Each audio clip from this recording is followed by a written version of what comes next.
Before we begin, find a comfortable place to sit or lie down. Let the world outside fade into the background for a little while. Tonight, you're not in your own room anymore. You're about to step into a city unlike anything the modern world has ever seen. A place where the greatest minds of history gather beneath towering columns, where every scroll contains a piece of humanity's memory, and where, without anyone realizing it yet, time is quietly counting down. Now, take one slow breath and open your eyes. The first thing you notice is warmth. Not the warmth of a heater or morning sunlight through glass, but the golden heat of the Mediterranean sun creeping through a linen curtain. You blink several times. The ceiling above you isn't painted drywall. It's smooth limestone decorated with faded blue patterns of stars and birds. For a few confused moments, you simply stare upward. Somewhere outside, gulls cry over the harbor. A donkey brays in the distance. You hear merchants already shouting prices in languages you don't recognize. Then the smell reaches you. Fresh bread, olive oil, sea salt, papyrus, burning incense. It's strangely comforting. You sit up slowly on a simple wooden bed covered by woven linen sheets. Your back aches. Apparently, sleeping on ancient mattresses isn't nearly as luxurious as history books make it sound. Beside the bed rests a pair of leather sandals. Folded neatly beside them lies a long white linen tunic tied with a brown belt. Everything feels familiar, as if you've worn these clothes every day for years. Then your memories arrive, not your real memories, someone else's. Your name is Dorian. You're 29 years old. You work as one of hundreds of librarians and copyists inside the Great Library of Alexandria. Your entire purpose in life is preserving knowledge. Every sunrise begins with scrolls. Every sunset ends with scrolls. Your greatest fear isn't war. It isn't disease. It isn't hunger. It's moisture. Because moisture destroys papyrus. And destroyed papyrus means forgotten knowledge. You quietly laugh to yourself. Imagine explaining that to someone from the 21st century. A knock interrupts your thoughts. Dorian! A familiar voice calls through the wooden door. You're late again. You smile without knowing why. It's Marcus, another librarian, always punctual, always irritated, always secretly kind. You open the heavy wooden door. Marcus stands there balancing 3 enormous bundles of papyrus scrolls against his shoulder. His curly hair is already soaked with sweat. The scholars from Athens arrived before sunrise, he sighs. They've already requested 27 scrolls. You groan dramatically. 27? Marcus nods. And one philosopher refuses to believe Aristotle ever wrote about astronomy. You both laugh. Some arguments apparently survive every century. You sling a leather satchel over your shoulder before stepping into the narrow streets of Alexandria. The city is already alive. Children chase each other between marble fountains. Fishermen unload enormous baskets of silverfish from colorful wooden boats. Perfume sellers wave tiny glass bottles beneath passing nobles. A camel stubbornly refuses to move despite 5 different people yelling at it simultaneously. Some things never change. Traffic has always existed. It simply used to spit more often. The streets are astonishingly clean. Workers sweep dust away before wealthy citizens begin walking. Colorful awnings stretch across market stalls, creating rivers of shade beneath the blazing Egyptian sun. Every few steps you hear another language. Greek, Egyptian, Latin, Hebrew, Persian, even languages you've never heard before. Alexandria isn't merely a city, it's the crossroads of the ancient world. Every ship seems to bring another culture, another invention, another story. Ahead, rising above the rooftops, stands something that steals your breath away every single morning. The Lighthouse of Alexandria.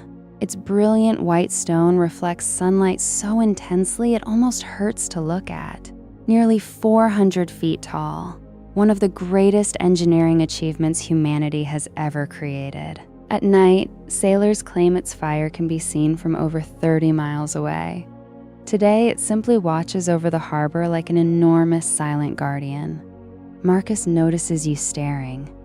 Beautiful, isn't it? You nod. I don't think I'll ever get used to it. You won't, Marcus replies. Neither have I. Eventually, the streets widen. Marble columns appear. Gardens filled with olive trees surround enormous government buildings.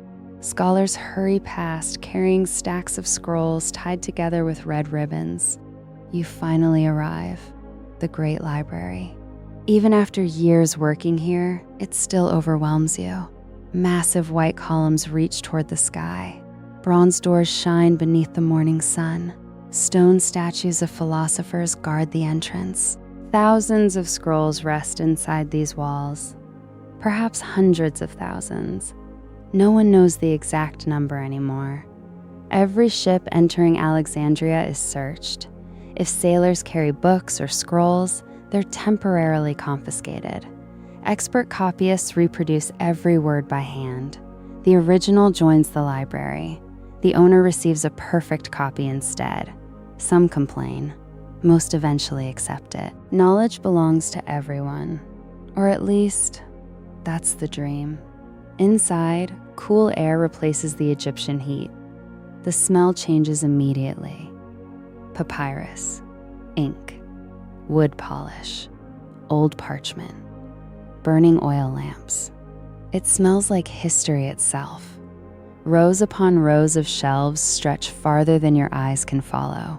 Each room specializes in different subjects: medicine, astronomy, mathematics, poetry, engineering, history, philosophy, maps, languages, entire rooms dedicated to civilizations that no longer exist.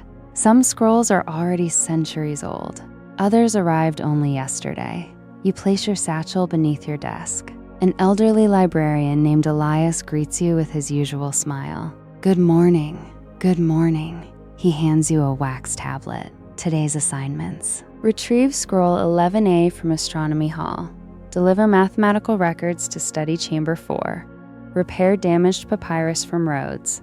Assist visiting scholars. Normal day. Or so it appears. Hours pass peacefully. Scholars whisper politely. Copyists scratch carefully across fresh papyrus using sharpened reed pens. Sunlight filters through narrow windows, creating golden beams filled with dancing dust. Somewhere nearby, someone quietly reads Homer aloud. You begin repairing a damaged astronomical manuscript. Tiny tears must be reinforced using thin strips of fresh papyrus. One careless movement could erase knowledge preserved for generations. Patience becomes your greatest skill. Then, something strange happens. A messenger enters the library. Unlike everyone else, he isn't calm. He's running. His breathing is heavy. Sweat covers his face. The room slowly falls silent. He whispers urgently into the chief librarian's ear. The old man's smile disappears. Around the room, other librarians exchange uneasy glances. No one speaks, but everyone notices. Marcus quietly steps beside you. What happened? You shake your head. I don't know. Neither of you realizes it yet. But somewhere beyond Alexandria's shining harbor, powerful men have already begun making decisions. Armies are moving. Political alliances are collapsing. Empires are preparing for conflict. And hidden among those enormous events, a single building filled with scrolls has unknowingly become part of history's path. The library continues working as though tomorrow will arrive exactly like today. But you, and everyone around you, have only 7 days left before the greatest collection of knowledge the ancient world has ever known faces a catastrophe that people will still debate more than 2,000 years later. The countdown has quietly begun. The morning begins with silence, not complete silence. The Great Library of Alexandria is never truly quiet. Somewhere, a reed pen scratches across fresh papyrus. Someone whispers a mathematical equation. A philosopher argues softly with himself. Sandals echo against polished stone floors. It is the sound of thousands of minds working at once. And yet, something feels different today. You cannot explain it. Perhaps it is the worried expression on the chief librarian's face. Perhaps it is the strange messenger who never returned. Or perhaps your instincts are trying to warn you long before your mind understands why. Marcus walks beside you, carrying another stack of scrolls nearly as tall as his chest. You look like you didn't sleep. I didn't. You thinking about yesterday? You nod. The messenger, Marcus shrugs. Politics. He says the word as though it tastes unpleasant. Kings argue every month. Generals threaten each other every year. The library always survives. You want to believe him. After all, how could anyone destroy a place like this? It isn't a fortress. It holds no treasure made of gold. No army hides behind its walls. Only ideas. Who would wage war against ideas? Your first assignment sends you into one of the oldest sections of the library, the Hall of Ancient Kingdoms. Most visitors never enter this room. The air feels cooler here, drier. Special vents high above the ceiling keep moisture away from the priceless scrolls. Tall cedar shelves stretch toward the ceiling. Every shelf carries tiny clay labels. Egypt, Babylon, Persia, Phoenicia, Assyria. Kingdoms that have risen, flourished, and disappeared. Yet their voices remain trapped inside these fragile rolls of papyrus. You gently remove one scroll requested by a visiting scholar. Its outer wrapping is faded with age. A tiny wax seal identifies it as nearly 300 years old. 300 years. Long before your own grandparents were born, someone carefully wrote every letter by hand. And today, you're holding it. The realization never becomes ordinary. Across the room sits an elderly man with silver hair tied behind his neck. His clothes are simple, but his eyes are sharp, very sharp. He watches you approach. You are Dorian? I am. I requested that scroll. You hand it over carefully. His fingers tremble slightly as he accepts it, not from weakness, from excitement. You know what this contains? You shake your head. He smiles. A map. A map? Not of land. He slowly unrolls the papyrus. Of the stars. Tiny black dots fill the page. Constellations. Planet movements. Mathematical symbols. Observations recorded over generations. My teacher believed this map proves the heavens move with hidden patterns.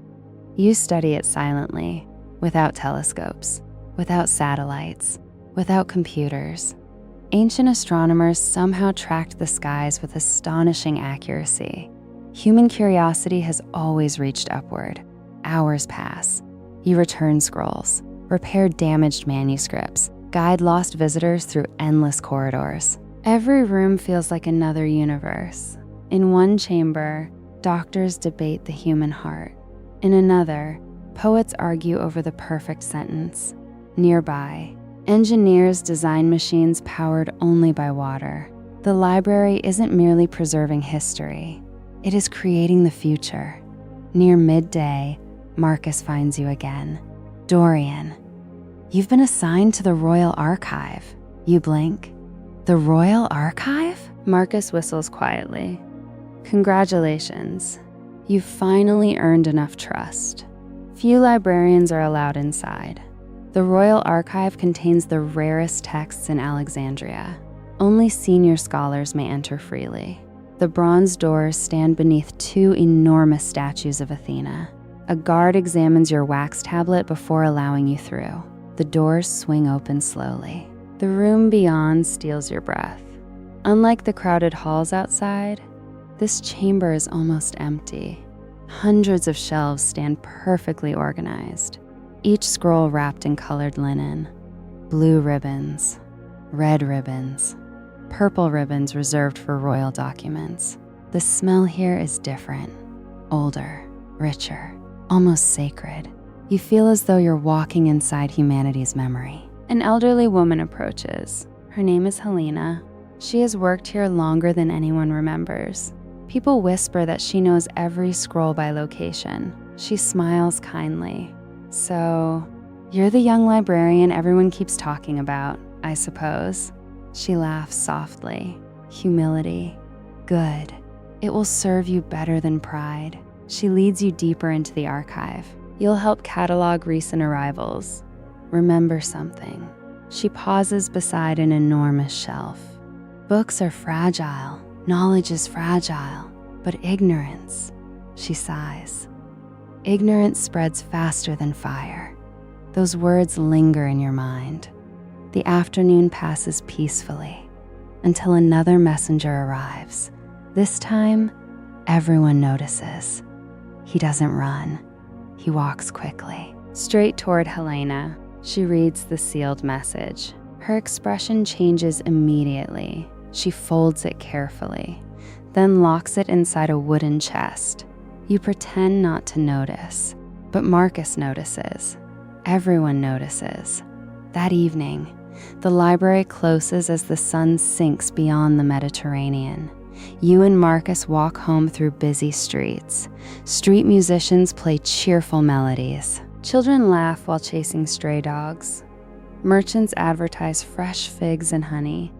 Everything feels wonderfully ordinary, yet soldiers are everywhere today, more than usual.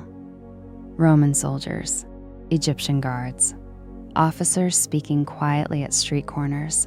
Marcus notices them too. More patrols. You nod. Have you ever seen this many? No. Neither of you speaks for several minutes. Finally, Marcus breaks the silence. If something happened, you think the library would be safe? You answer too quickly. Of course. He doesn't look convinced. That night, sleep refuses to come. Moonlight enters through your window. Outside, Alexandria never truly rests. Ships continue arriving. Harbor bells ring softly. Somewhere far away, you hear thunder. Or perhaps, not thunder. It sounds deeper, like distant drums, military drums. You tell yourself you're imagining things. Eventually, you fall asleep. Far beyond Alexandria, a fleet slowly crosses dark water. Hundreds of ships, thousands of soldiers. Generals study maps beneath flickering lanterns. Orders are whispered. Plans are finalized. None of them mention your name. None of them know the library keeper called Dorian exists. Yet every decision they make, every mile they travel, brings history one step closer to your quiet world of scrolls and ink. Back inside the Great Library, thousands of manuscripts rest peacefully on their shelves, each containing discoveries, poems, medicines, histories, ideas that exist nowhere else on Earth, completely unaware. That time is running out. Morning arrives wrapped in a soft golden light. For a few peaceful moments, everything feels ordinary again. The scent of warm bread drifts through the streets. Merchants arrange colorful fruits beneath striped awnings. The harbor sparkles beneath the Mediterranean sun as fishing boats return with their early catch. If someone were visiting Alexandria for the very first time, they would never imagine that history was quietly shifting beneath their feet. You adjust your linen tunic and begin walking toward the Great Library. Every street feels familiar. Every corner holds another memory. The old baker waves as you pass. The perfume merchant offers a tiny bottle of jasmine oil. A little boy runs after a stray chicken while his mother apologizes to everyone nearby. Marcus catches up to you halfway there. You actually arrived early. I didn't want Helena thinking I was lazy. Marcus laughs. She already knows you're lazy. You pretend to look offended. I work very hard. You work slowly. That's different. For a few minutes, the weight of yesterday disappears beneath friendly conversation. But as the library comes into view, something feels wrong. Roman soldiers stand outside the entrance. Not many, only 6. Yet their polished armor shines brightly beneath the morning sun. They aren't guarding the library, they're watching it. The chief librarian speaks quietly with a Roman officer before disappearing inside. Marcus notices your expression. Don't stare. I'm not staring. You're definitely staring. You quickly look away. Still, questions begin collecting inside your mind. Inside the library, the atmosphere has changed. People still whisper. Copyists still write. Scholars still debate philosophy. Yet conversations stop whenever someone in armor walks past. Fear has entered the building. Not loud fear, quiet fear. The kind that sits inside people's stomachs. Helena greets you without smiling. Dorian, come with me. She leads you deeper into the royal archive than you've ever been before. The rooms become smaller, older, dustier. Few people ever enter this section. Large cedar doors stand locked with heavy bronze keys. Helena unlocks one carefully. The hinges groan. Inside, rows of ancient shelves disappear into darkness. Oil lamps flicker gently. The smell here is unlike anywhere else in the library. Old papyrus, leather, cedar wood, time itself. Helena speaks softly. Very few librarians know this room exists. You look around slowly. Every scroll carries a small red seal. What are these? She pauses. The only copies. You turn toward her. The only copies? She nods. If these disappear, she gently touches one shelf. Their knowledge disappears forever. The words settle heavily inside your chest. Until now, books have always felt permanent, replaceable. Somewhere, another copy surely exists, but not here. Not in this room. These shelves hold humanity's last surviving memories. Helena removes one scroll wrapped in faded blue cloth. She hesitates, then hands it to you. Carefully, you untie the ribbon. Inside lies beautiful handwriting unlike anything you've ever seen. Tiny Greek letters cover every inch of papyrus. At the top appears a familiar name, Archimedes. Your heartbeat quickens. You've heard stories about him, the brilliant inventor, the mathematician, the engineer who could supposedly move the world with a lever. You begin reading slowly. The scroll describes machines capable of lifting enormous stones using surprisingly simple mechanics. Sketches fill the margins. Pulleys, gears, counterweights, ideas centuries ahead of their time. You almost forget to breathe. Someone over 200 years ago thought of all this without electricity, without modern tools, just curiosity. Helena watches quietly.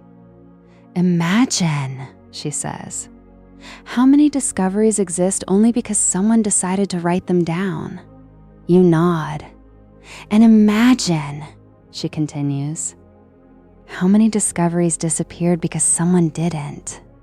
Silence fills the room. Suddenly, a loud voice echoes through the hallway. Search every archive. Both of you freeze. Heavy footsteps approach. Roman soldiers. Helena quickly rolls the scroll closed. Put it back. You do exactly as she says. The bronze door opens. 2 Roman officers step inside. One wears polished armor decorated with silver leaves. The other carries sealed documents. The older officer bows politely. My apologies. We're searching several government buildings. Helena folds her hands calmly. This is not a government building. It belongs to knowledge. The officer smiles politely, and knowledge often belongs to governments. Neither speaks for several seconds. The room feels colder. Finally, the officer continues. We're looking for military correspondence. nothing more. Helena gestures toward empty shelves near the entrance. You may search there. The officers spend several minutes inspecting scroll labels. They don't seem interested in philosophy, or medicine, or astronomy. Only politics, only war. Eventually they leave. Their footsteps fade into distant corridors. Neither you nor Helena speaks until the silence returns. Finally, she exhales slowly. They're getting closer. What are they searching for? She looks toward the closed door. I honestly don't know. And that frightens me. The rest of the afternoon passes strangely. Scholars arrive, but leave early. Several royal advisors visit private reading rooms. Messengers enter and leave almost every hour. Even Marcus becomes unusually quiet. During supper, he leans across the wooden table. My cousin serves in the harbor. What did he say? Marcus lowers his voice. More Roman ships arrived before sunrise. Warships. You stop eating. How many? He doesn't know. But enough that people have started asking questions. Outside, the streets still appear peaceful. Musicians still play. Children still laugh. Yet beneath Alexandria's beautiful surface, something invisible has begun to spread, like tiny cracks inside a perfectly polished marble statue. Too small for most people to notice, too dangerous to ignore. That evening, before leaving the library, you glance back one last time. Sunlight pours through the towering columns. Dust dances lazily through golden beams. Thousands upon thousands of scrolls rest quietly upon their shelves, each one holding someone's dream, someone's discovery, someone's lifetime. You suddenly realize something unsettling. A library doesn't protect knowledge because its walls are strong. It protects knowledge because people choose to protect it, and people can change. Outside, far beyond Alexandria, the horizon glows orange beneath the setting sun. Ships continue gathering. Generals continue planning. Kings continue arguing. History continues moving. And inside the Great Library, humanity's greatest collection of wisdom waits patiently, completely unaware that its hardest test has not yet begun. The fourth morning begins before sunrise. You wake not because of an alarm, but because of the city itself. Somewhere outside your window, fishermen are already shouting across the harbor. A blacksmith strikes glowing iron with steady rhythm. Donkeys pull wooden carts over stone streets, their wheels rattling loudly through the cool morning air. Alexandria never truly sleeps. It simply changes shifts. You dress quickly. For reasons you cannot explain, your heart feels unusually heavy today. The air itself seems different, thicker, as though the city is holding its breath. Marcus is waiting outside your house. Except today, he isn't smiling. You heard? You stop walking. Heard what? He looks around before lowering his voice. 3 ships left the harbor before dawn. So? They weren't carrying merchants. You remain silent. They were carrying families. You blink. Leaving Alexandria? Marcus nods. Wealthy families. People who usually know things before everyone else. A chill runs through you despite the warm morning. Rich merchants rarely abandoned profitable cities, not unless they expected something terrible. The streets feel unusually crowded. People whisper instead of laugh. Market sellers speak quietly among themselves. Even the palace guards appear tense. You notice more soldiers than ever before. Roman soldiers, Egyptian soldiers, royal guards, all walking with purpose. No one explains why. When you reach the Great Library, something surprises you. A long line has formed outside the entrance, not of scholars, of ordinary citizens, a baker, a sailor, a young woman carrying a child, an old man leaning on a wooden cane. They all wish to enter. The guards allow them through. Marcus frowns. That's strange. The library usually doesn't open public reading rooms until midday. You nod. Inside, the answer becomes clear. People aren't here to study. They're here to copy. Every available writing table is occupied. Men and women rush to duplicate family records, religious texts, business contracts, medical recipes, anything important. The scratching of reed pens fills every hall. The sound is almost overwhelming. Thousands of tiny scratches, as though history itself is trying to outrun something. Helena finds you near the central hall. Her expression is calm, but only on the surface. Dorian, there's someone waiting for you. For me? She nods. He specifically asked for the young librarian. You follow her into a quiet study room. Inside sits an elderly scholar unlike anyone you've ever met. His beard reaches almost to his waist. His robe is plain. His sandals are worn nearly smooth. Yet his eyes seem brighter than anyone else's. He slowly closes the scroll he has been reading. So, you're Dorian. I am. He smiles gently. My name is Theon. I've traveled here from Serene. I've spent 40 years studying history. You bow respectfully. It's an honor. He gestures toward the empty chair. Sit. You obey. For several moments, neither of you speaks. Finally, he asks, what do you think a library really is? The question surprises you. You answer carefully. A place where knowledge is kept. Theon smiles. A common answer, but incomplete. He reaches for a tiny clay cup of water. A kingdom stores gold. A temple stores faith. A library. He pauses, stores memory. You remain silent. If humanity loses its memory, what happens? You think for a long moment. We repeat our mistakes. His smile grows wider. Exactly.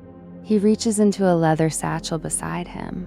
From inside, he removes a small wooden box. It fits easily into both hands. No decoration, no jewels, only old cedar wood. He places it carefully on the table. I want you to keep this. You stare at him. I don't understand. You will. He slides the box toward you.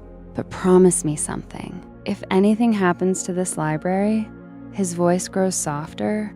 Do not let this disappear. You hesitate. What is inside? The old scholar simply smiles. If I tell you, you'll spend the entire day thinking about it instead of working. Despite yourself, you laugh.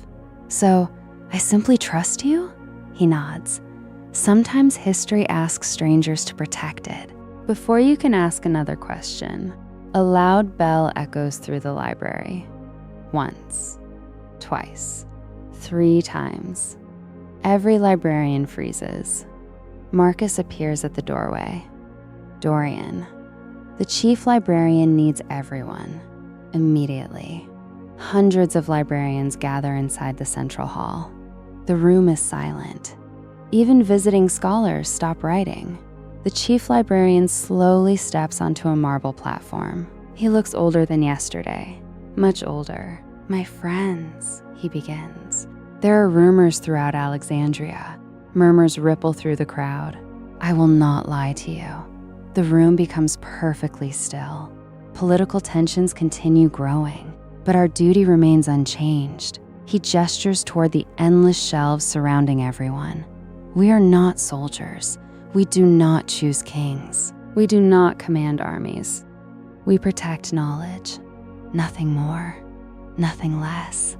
The words echo beneath the enormous ceiling. Many librarians nod quietly. Others exchange worried glances. Then, a young copyist raises his hand. What if war reaches Alexandria? The room falls silent. The chief librarian doesn't answer immediately. Instead, he slowly looks around at the thousands of shelves. Finally, he says, then we protect as much as we can. No one speaks, because everyone understands what he truly means. Not everything can be saved. The rest of the day passes in uneasy silence. People work harder than ever. Copyists skip lunch. Scholars write faster. Messengers come and go almost constantly. Even Marcus jokes less. As the afternoon sun begins sinking toward the western sea, you remember the small wooden box resting inside your satchel. You almost open it. Almost. Instead, you hear Theon's words again. Sometimes history asks strangers to protect it. You decide to wait. Outside, far beyond Alexandria, a Roman commander studies a map by torchlight. His officers surround him. One finger slowly traces the coastline. Another marks the great harbor. Another stops directly over Alexandria. Orders are quietly given. Messengers ride into the night. Ships prepare their sails. The wind begins changing. And inside the Great Library, thousands upon thousands of scrolls wait peacefully beneath their cedar shelves, still believing tomorrow will be just another ordinary day. The city wakes before you do. A distant temple bell echoes through Alexandria just as the first rays of sunlight climb over the eastern horizon. You open your eyes slowly. For a few peaceful seconds, you forget everything. The rumors, the soldiers, the strange wooden box, the worried faces inside the Great Library. Then reality returns. Your hand instinctively reaches beneath your bed. The small cedar box is still there, untouched. You lift it carefully. It feels heavier than it should, not because of its weight, but because of the responsibility it carries. You almost open it again, almost. Instead, you wrap it inside a piece of linen and hide it inside your satchel. If history wanted me to know, you whisper, it will tell me when the time is right. Outside, Alexandria looks beautiful. The Mediterranean sparkles like polished glass. Seagulls circle above fishing boats. Fresh bread fills the air with its comforting smell. People smile. Children laugh. Yet something has changed. Soldiers now stand at nearly every major intersection. Roman patrols pass more frequently than yesterday. Even the market feels quieter. Merchants speak in whispers instead of cheerful shouts. Fear is becoming part of everyday life.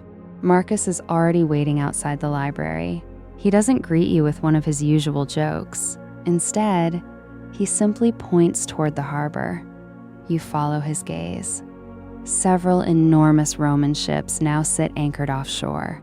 Their sails remain lowered. Their soldiers remain aboard, watching, waiting. They weren't there yesterday, Marcus says quietly. No, what do you think they're waiting for? You don't answer, because you already know. The answer would only make both of you more afraid. Inside the Great Library, the atmosphere feels strangely urgent. Copyists work faster than ever before. Fresh papyrus is being carried from storage rooms by the armful. Several scholars haven't even gone home. Some are still wearing yesterday's robes. They simply continued working through the night. Helena walks quickly across the central hall. Dorian, come. You immediately follow. She leads you toward a staircase you've never noticed before. It disappears beneath the library, down, far below the reading halls, far below the archives. The air grows cooler with every step. Oil lamps line the stone walls. Your footsteps echo through the narrow passage. Marcus follows behind. Neither of you speaks. Finally, the staircase ends. Before you stands an enormous bronze door. Unlike every other door in the library, this one carries no writing, only a single symbol, an owl. Helena removes a large iron key from beneath her robes. The lock clicks loudly. The heavy door slowly swings open. Cold air rushes outward. You step inside, then stop completely. Your eyes cannot believe what they're seeing.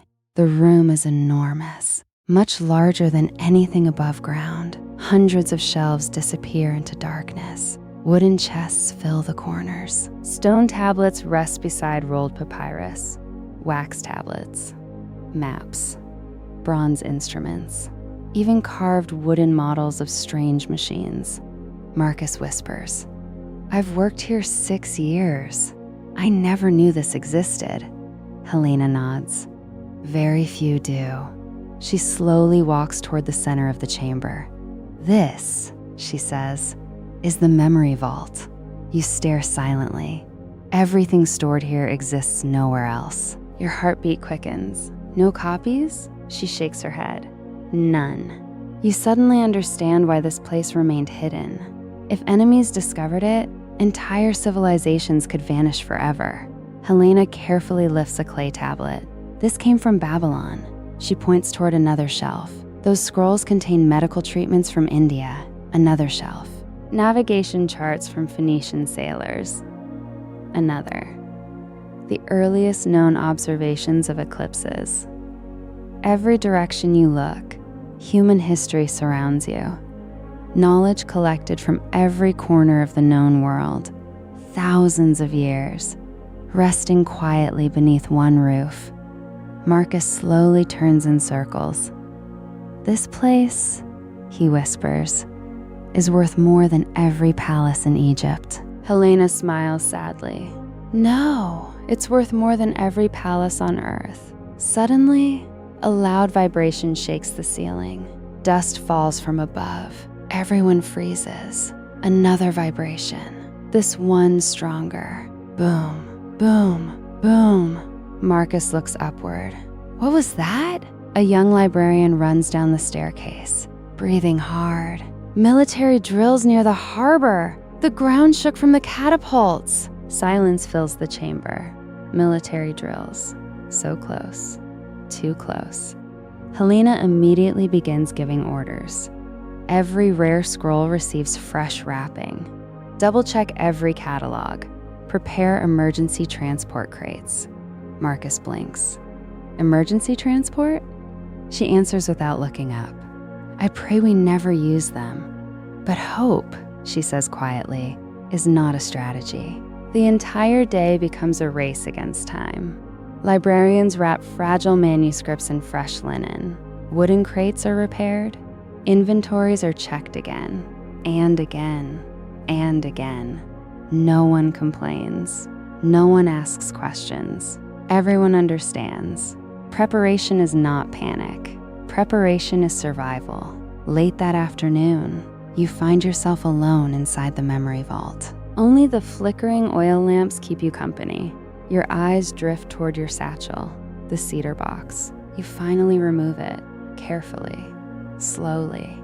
Your fingers touch the old wooden lid.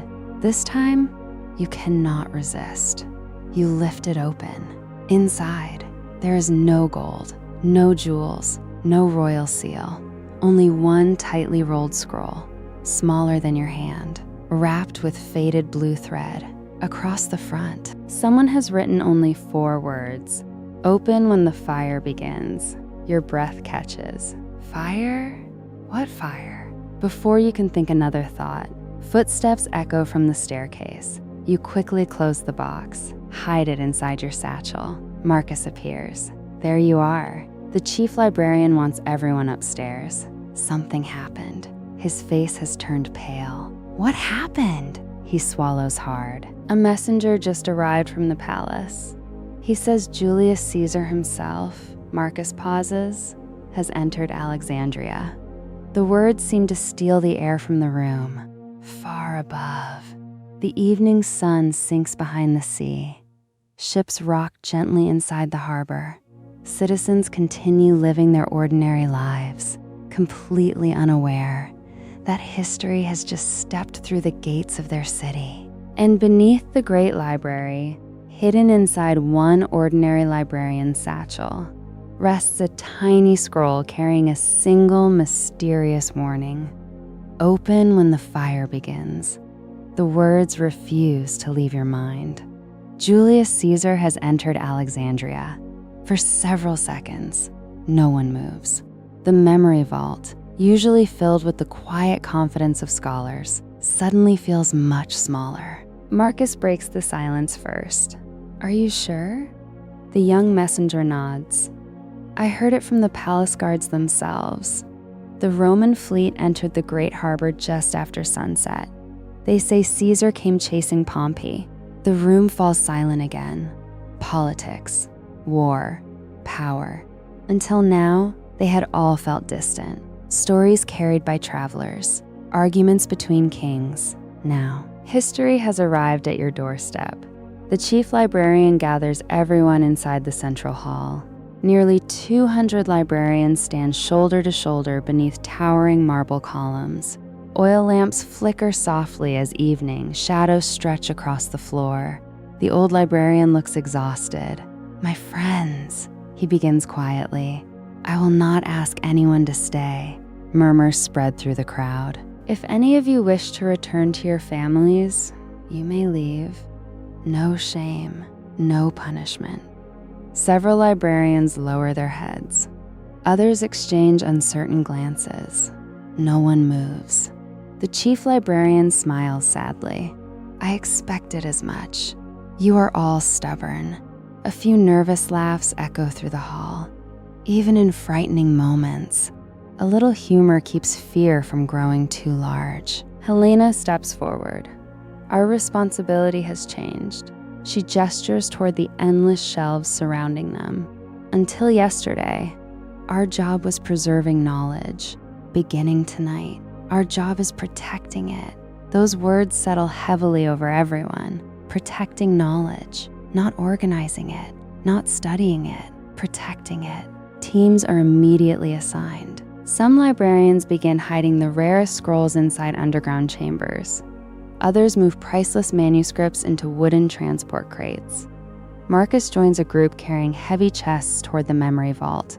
You remain beside Helena. She hands you another list. "These scrolls must disappear before sunrise." You glance at the names. Works by Aristotle, medical texts from India, navigation records from Phoenicia, astronomical observations collected over 400 years. The greatest achievements of humanity, reduced to a checklist.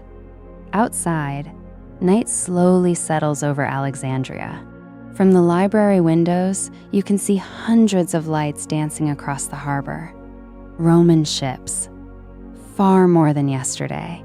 Their torches reflect across the calm water like floating stars. Somewhere beyond them, the magnificent lighthouse of Alexandria continues burning brightly. Its enormous flame guides sailors safely home. Tonight, it feels less like a lighthouse and more like a giant candle standing against approaching darkness. Hours pass. The library remains open long after midnight. Scholars refuse to leave. Several volunteer to help copy rare texts. Others carry crates despite their age. Knowledge has united people who normally argue about everything. Poets work beside mathematicians, doctors beside philosophers. No one cares about titles anymore, only time. Near midnight, you find Marcus sitting alone beside one of the library's inner gardens. The fountain beside him flows quietly beneath the moonlight. He stares into the water. "You ever wonder," he asks softly, "whether history remembers ordinary people?" You sit beside him. "What do you mean?" He shrugs. "If Caesar wins, they'll write about Caesar. If Cleopatra wins, they'll write about Cleopatra. But people like us?" He smiles faintly. "The ones carrying books instead of swords?" You think for a long time. Finally, you answer. "Maybe history remembers us differently." Marcus raises an eyebrow. "How? You don't remember the person who planted a tree. You remember the tree." He looks toward the library. "If these books survive, maybe that's enough." Marcus smiles. "For someone who claims not to like philosophy, you sound suspiciously wise." You laugh. "I spend too much time around philosophers." Just before dawn, Helena calls your name. "Dorian." She leads you into a small chamber hidden behind the royal archive. On the table rests an enormous map of Alexandria. Tiny wooden markers cover different parts of the city: the palace, the harbor, the markets, the lighthouse, the library. She points toward the harbor. Our informants say Caesar controls this area. Another marker. The royal army controls the palace. Another. The streets between them, she sighs, belong to no one. You study the map carefully. If fighting begins, the city becomes trapped. Helena nods. And so do we. As sunrise paints the sky with shades of gold and orange, a distant trumpet echoes across Alexandria. Then another, then another. The sound carries over rooftops, across markets, into the harbor, until the entire city hears it. People stop walking. Merchants pause. Children fall silent. Even birds seem to disappear. Another trumpet answers from the Roman fleet. The city is no longer pretending. Everyone now knows something has begun. From the highest balcony of the Great Library, you watch the harbor awaken. Roman banners flutter in the morning breeze. Egyptian soldiers gather near the palace walls. Citizens hurry through the streets, carrying supplies toward their homes. Doors begin closing. Shopkeepers pack away their goods. Alexandria is preparing itself, not for celebration, for uncertainty. Your hand slips inside your satchel. The small cedar box is still there, hidden, safe. You think about opening the mysterious scroll, but the words written across it stop you. Open when the fire begins. There is no fire, not yet. So you close the satchel again. Far out in the harbor, a single Roman ship slowly turns toward the docks. Its sails lower, its anchors fall. A small group of officers step onto the pier. At their center walks one man wearing a crimson military cloak. Confident, calm, unhurried. His name will echo through history for more than 2,000 years, and with every step he takes toward the palace, the countdown to the library's greatest test grows shorter. Hash Part 7, Smoke over Alexandria. The sunrise should have brought peace. Instead, it brings smoke.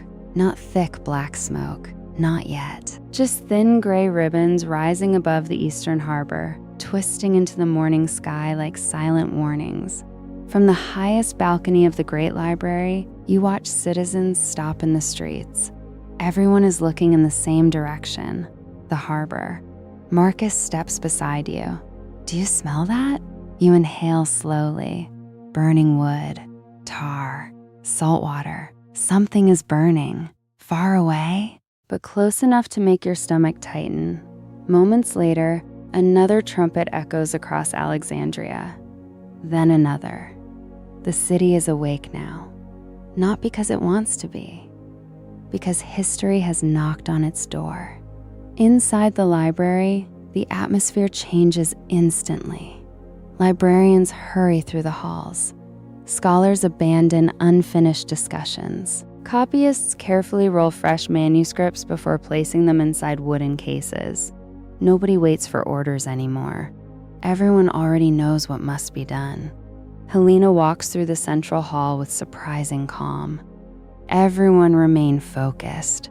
Fear makes careless hands, and careless hands destroy books. Her voice steadies the room.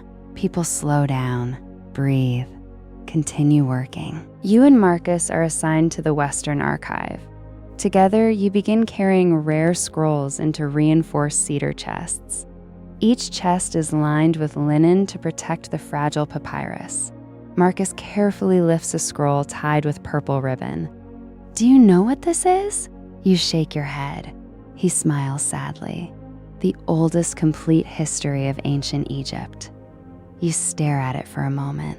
Thousands of years resting in your hands.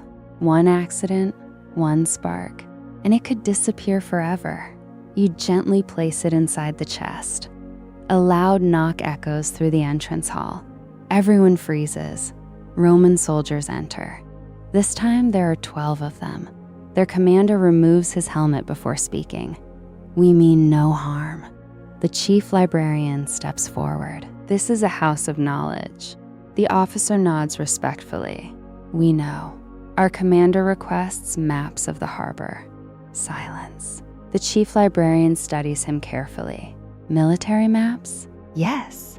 After several long seconds, he gestures toward a nearby archive. "You may copy them, but the originals remain here." The officer agrees without argument. As the soldiers leave, Marcus whispers, "They're preparing for something." You quietly answer, "I think they've already begun." By midday, the smell of smoke grows stronger. You climb one of the library towers. From there, the view of Alexandria stretches for miles. The palace shines beneath the sun. The lighthouse still stands proudly above the sea. Roman ships fill the harbor. Then, you see it. A ship burning. Flames climb its mast. Black smoke pours into the sky. Another ship catches fire. Then another. The harbor slowly transforms into chaos. Sailors shout. Boats scatter. People run along the docks. The wind carries sparks across the water. Your heart begins racing. "Marcus!" He rushes up the stairs. One look is enough. Neither of you says a word. Back inside the library, rumors spread faster than truth. The Romans set their own ships on fire. No, the Egyptians attacked first. The palace is under siege. Caesar is trapped. Every hallway carries a different story. No one knows which is real. Only one thing is certain. The fire is growing. Late that afternoon, Helena quietly approaches you. Without speaking, she looks toward your satchel. Your eyes widen. She knows. The box. She says softly, "You still have it?" You nod. "Good." She places one hand on your shoulder. "When the time comes, you'll know."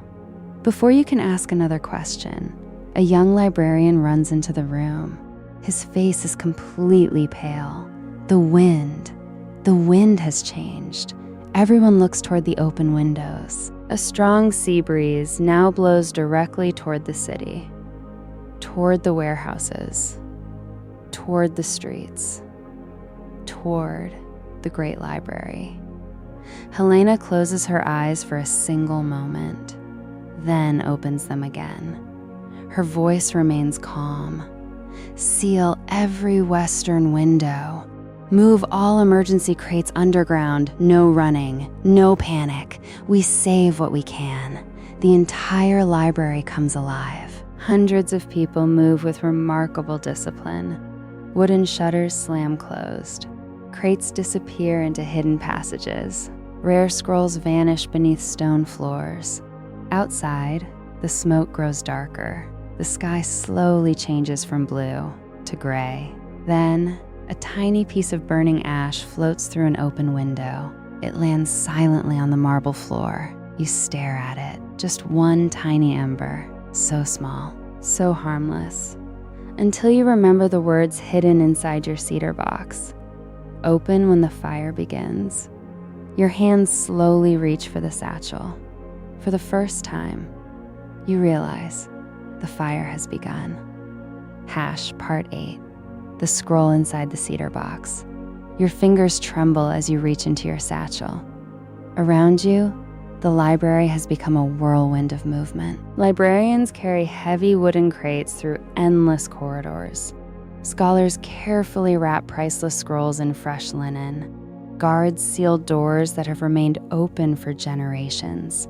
Outside, the smell of burning timber grows stronger with every passing minute.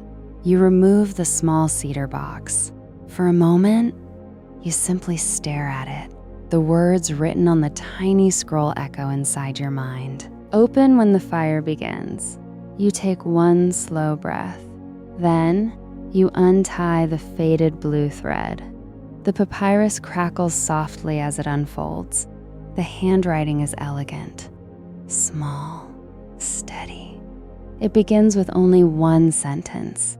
If you are reading this, then the library's darkest hour has arrived. Your heartbeat quickens. You continue reading. Knowledge cannot be protected by walls alone. Stone will fall. Wood will burn. Kings will die. Empires will disappear. Only those willing to carry knowledge beyond these walls will preserve it. You stop. Someone wrote these words years ago, perhaps decades, almost as if they knew this day would come. The scroll continues. Beneath the Hall of Astronomy lies another passage. It was built for moments exactly like this. Follow the carved owl. Trust no official order unless Helena confirms it herself. Take only what humanity cannot afford to lose. There is no signature, no date, only a tiny drawing at the bottom, an owl. The same symbol carved onto the bronze door leading to the memory vault. Marcus suddenly appears beside you. Dorian! You quickly roll the scroll shut. What happened? They're evacuating the Western archives. Smoke has entered the storage halls. You hide the scroll back inside the cedar box. Marcus, I need to show Helena something. He notices the seriousness in your voice. Without asking another question, he nods. Come. Together, you hurry through the crowded corridors. People rush past carrying bundles of papyrus. Oil lamps are being extinguished one by one to reduce the risk of accidental fire. The library no longer feels like a place of study. It feels like a ship preparing for a storm. You finally find Helena inside the Royal Archive. She is directing 4 librarians as they load rare manuscripts into transport chests. Helena, she turns immediately. One look at the open cedar box tells her everything. You read it. You nod. Silently, you hand her the scroll. She reads every word, not once, but twice. When she finishes, she closes her eyes. I hoped this day would never come. You knew about this? Only the box? I never knew what was written inside. She carefully returns the scroll. It seems our predecessors prepared for a future they could not stop. Marcus looks confused. What passage? Helena points toward the ceiling. Most people believe the memory vault is the deepest room beneath the library. She pauses. It isn't. Your heart skips a beat. There is another level? She nods slowly. A hidden archive, older than the library itself. Almost no one knows it exists. Before anyone can speak again, a deep rumble shakes the building. Dust falls from the ceiling. Shelves vibrate. Somewhere outside, people begin screaming. A young guard bursts through the doorway. The warehouses near the harbor are burning. The wind is pushing the flames toward the royal district. The room falls completely silent. Everyone understands what that means. The library now lies directly in the fire's path. Helena straightens her robe. Her voice remains calm. Marcus, gather 6 trusted librarians. Dorian, she looks directly into your eyes. Bring the cedar box. It's time to find the passage beneath the Hall of Astronomy. Without another word, the 3 of you disappear into the endless corridors of the Great Library, while outside, dark smoke slowly spreads across the once bright sky of Alexandria. The hidden passage is colder than anything you have ever experienced. Each breath becomes visible in the dim light of Helena's oil lamp. The stone walls are rough, untouched by decoration, as though they were carved centuries before the Great Library itself was built. Marcus runs his fingers across the wall. This place, I've worked here for years. I never imagined it existed. Helena smiles faintly. That was the idea. The safest secrets are the ones nobody knows to search for. The narrow tunnel slopes downward, not steeply, just enough that you begin to lose all sense of how deep beneath Alexandria you have traveled. Above your head, the city continues living through its most dangerous day. But down here, only silence survives. Your footsteps echo through the darkness, one after another. one after another. Suddenly, the tunnel widens. The three of you stop. Before you stands another enormous stone doorway. Unlike every entrance in the library, there are no bronze handles, no locks, no hinges, only a single carving, an owl. Its eyes are made from polished black stone that still reflects the flickering lamplight. Helena reaches toward one of the owl's eyes. She presses gently. A deep grinding sound rolls through the tunnel. Dust falls from the ceiling. The massive doorway slowly slides sideways. Cold air rushes past all of you. Marcus whispers, "I don't believe this." Beyond the doorway lies a chamber larger than any room inside the library above.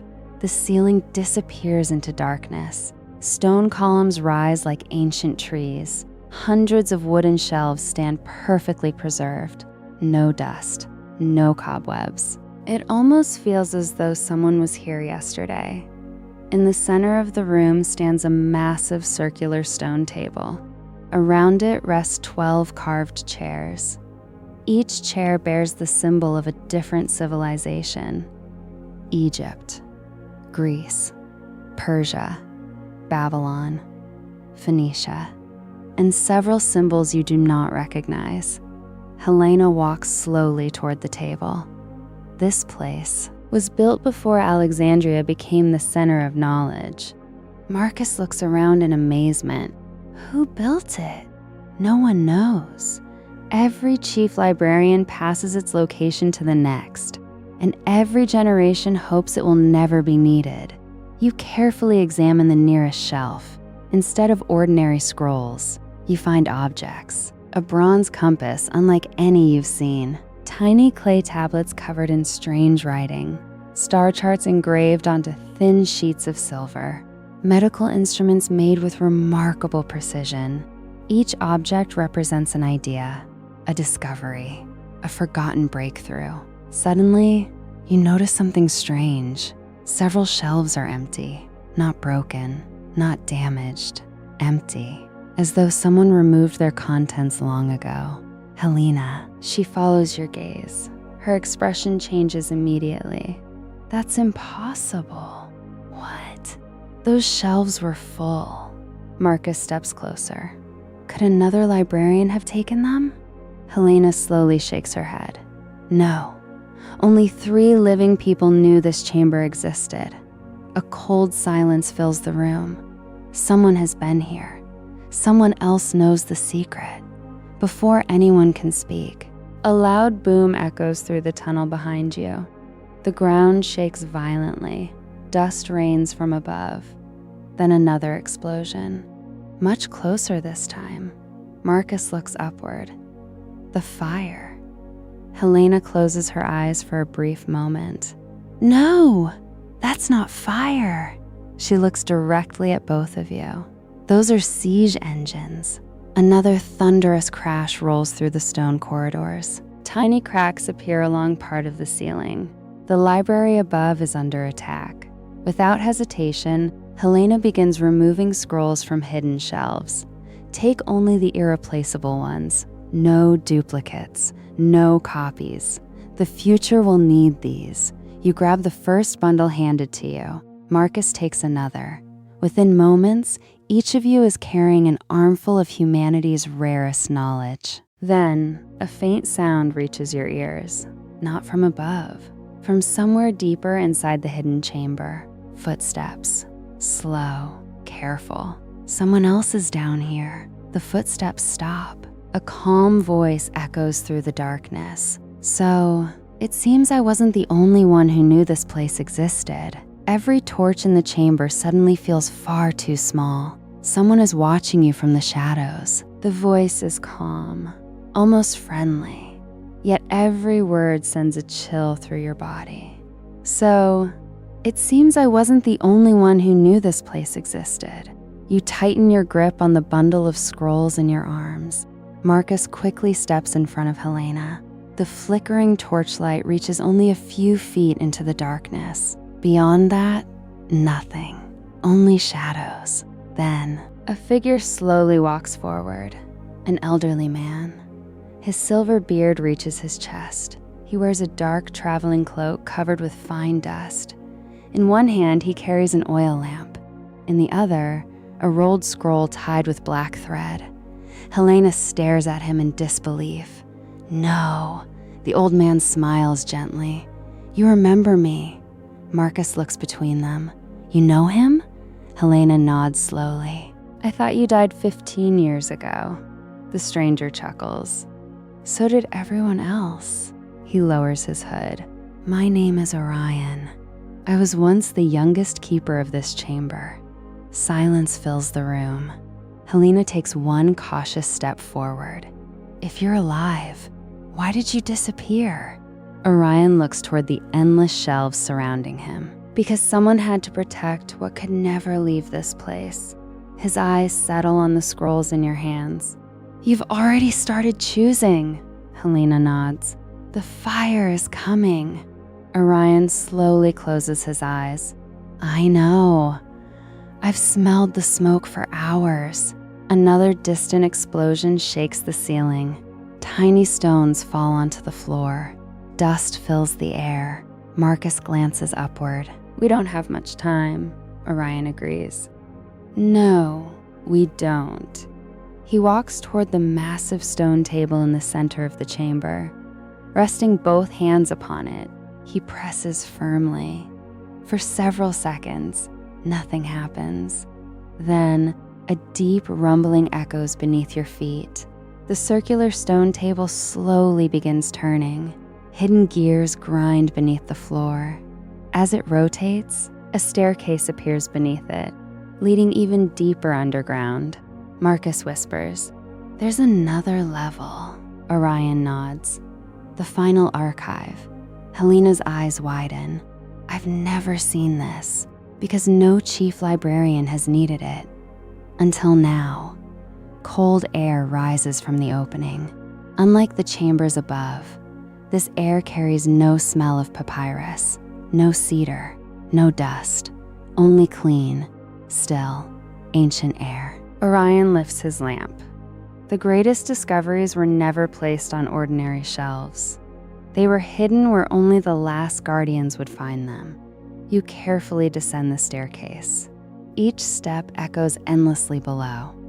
After nearly 100 steps, the staircase finally ends. The chamber before you is unlike anything you've ever imagined. Instead of shelves, hundreds of stone pedestals stand in perfect rows.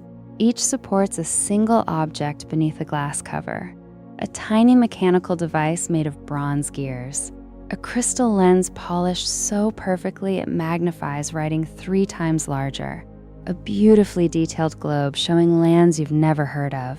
Metal instruments covered with mathematical markings. Marcus slowly turns in circles. What is all this? Orion smiles. The dreams of civilizations. Some succeeded, some failed, but every one of them deserves to be remembered. You stop before one pedestal. Inside rests a beautifully crafted bronze mechanism filled with dozens of tiny gears. They interlock with impossible precision. What does this do? Orion joins you. No one knows. It was recovered from a shipwreck nearly 2 centuries ago. The greatest minds of Alexandria couldn't fully understand it. You stare at the strange machine. It feels out of its time, as though it belongs to another age entirely. Suddenly, a loud crack echoes above, far louder than before. The ceiling trembles violently. Then, a young librarian comes racing down the staircase, completely out of breath. His face is covered in soot. His robe is torn. The western roof, he gasps. It's burning. No one speaks. The words hang in the air. Burning. Not threatened, not close. Burning. For the first time since entering the hidden chambers, Helena lowers her head. She whispers quietly, the library has begun to fall. Far above, orange light flickers through cracks in the ancient stone ceiling. The fire has finally reached humanity's greatest treasure. Orange light dances across the ancient stone walls. not from oil lamps, not from torches, from the fire above. Tiny flakes of ash drift through narrow cracks in the ceiling, floating gently like gray snow. For a moment, nobody moves, nobody speaks. Even the air feels different, heavier, warmer. The silence is broken by Orion. It has begun. His voice carries no panic, only sadness. The kind of sadness that comes from watching something beautiful reach its final moments. Helena quickly regains her composure. We don't have time to mourn. We still have work. She turns toward everyone. Choose only the knowledge that cannot be replaced. Leave everything else. Marcus looks around the chamber. How do we decide? Helena answers quietly. We don't choose what is most valuable. We choose what gives humanity the best chance to rebuild. Those words settle deep inside your mind. This isn't about saving the past. It's about protecting the future. You move quickly between the stone pedestals. Every object tells a different story. A collection of surgical tools centuries ahead of their time. Star maps more detailed than anything you've ever seen. Ancient engineering drawings showing bridges that were never built. Mathematical formulas written in unfamiliar symbols. Each discovery whispers the same question. If I disappear, who will remember? You wish you could carry everything, but you know you can't. Marcus carefully wraps a bundle of astronomical charts. I've spent years studying these. If they're lost, so are the stars they describe. Nearby, Helena selects medical scrolls. The sick will always exist. They'll need this knowledge. Orion chooses navigation records. Empires rise and fall, but people will always cross the sea. Every decision feels impossible. Every choice means leaving something else behind. Suddenly, a violent crash shakes the underground chamber. Dust pours from the ceiling. Several glass covers shatter. One stone column cracks from top to bottom. Marcus stumbles backward. The ceiling won't hold much longer. Above, the roar of the fire grows louder. You can hear wooden beams collapsing somewhere inside the library. Then, another sound. Running footsteps. Many footsteps. Someone is coming down the staircase. Everyone freezes. Helena raises her lamp. Figures appear through the smoke. Not soldiers. Librarians. Dozens of them. Their robes are blackened with soot. Some have burned hands. Others cough continuously. One young woman is crying silently while holding a single rescued scroll against her chest. An elderly librarian collapses to his knees. They're gone, he whispers. The Western archives. Gone. Nobody answers. There are no comforting words left. Another librarian speaks between heavy breaths. The reading halls. The roof has fallen. Marcus closes his eyes.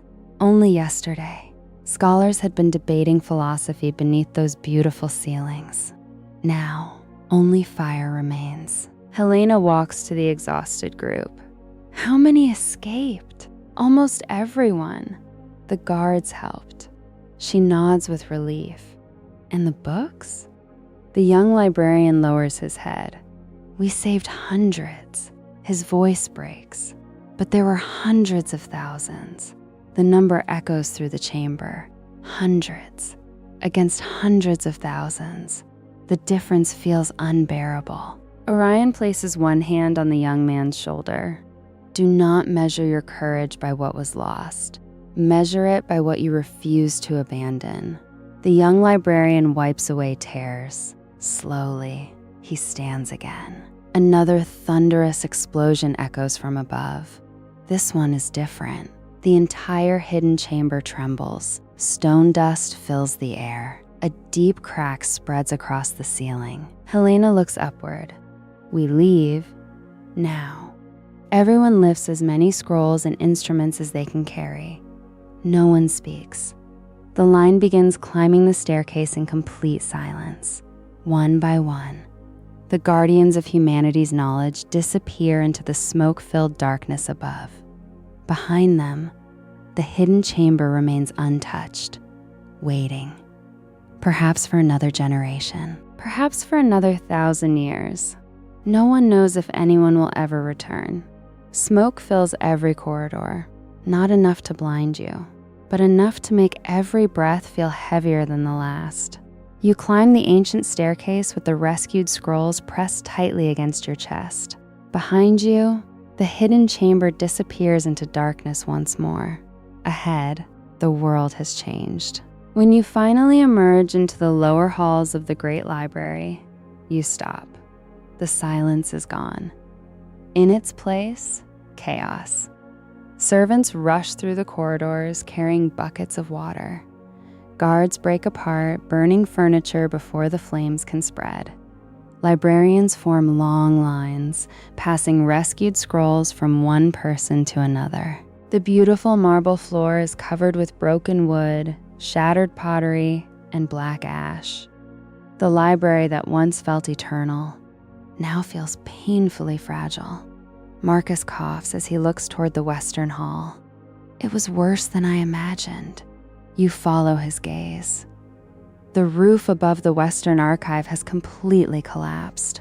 Sunlight pours through the enormous opening. Along with thick columns of black smoke, flames leap from shelf to shelf with terrifying speed. Thousands of scrolls burn at once.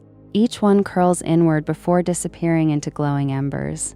No sound comes from the books, only the crackling of fire, as though knowledge itself is vanishing without a final word. One elderly scholar suddenly rushes toward the flames. "My manuscripts! My life's work!" Before he reaches the burning doorway, 2 guards catch him. He struggles desperately. "You don't understand! I spent 40 years writing them! They're all in there!" The guards hold him tightly. There is nothing left to save. The old man's strength disappears. He falls to his knees, not because his body is weak, but because hope has become too heavy to carry. Helena quietly removes her own cloak. She places it around the scholar's shoulders. She says nothing. Sometimes, silence comforts more than words. A loud horn echoes from outside. Everyone stops. Another horn answers from farther away, then another. Marcus climbs onto a broken stone bench and looks through the shattered windows. His face turns pale. They're fighting in the streets. You move beside him. Outside, the city of Alexandria is no longer recognizable. Citizens run through smoke-filled roads carrying children and bundles of belongings. Roman soldiers race toward the harbor. Egyptian guards form defensive lines near the palace. Market stalls burn. Horses pull abandoned, carts through empty streets. The once beautiful city has become a maze of smoke and fear. Above everything, the great lighthouse still stands. Its bright flame continues burning, a silent witness watching the city fall apart beneath it. Suddenly, Orion speaks. "They're coming." You turn toward him. "Who?" He points toward the library entrance.